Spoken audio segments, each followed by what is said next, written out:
जय श्री कृष्णा।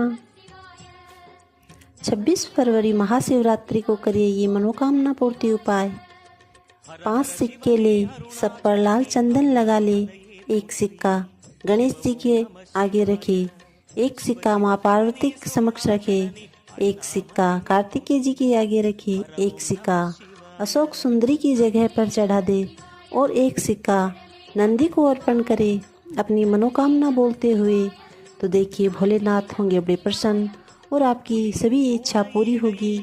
भोलेनाथ आपकी सभी इच्छा जल्द पूरी करे, करके ज़रूर देखें। जय श्री कृष्णा। Thank you.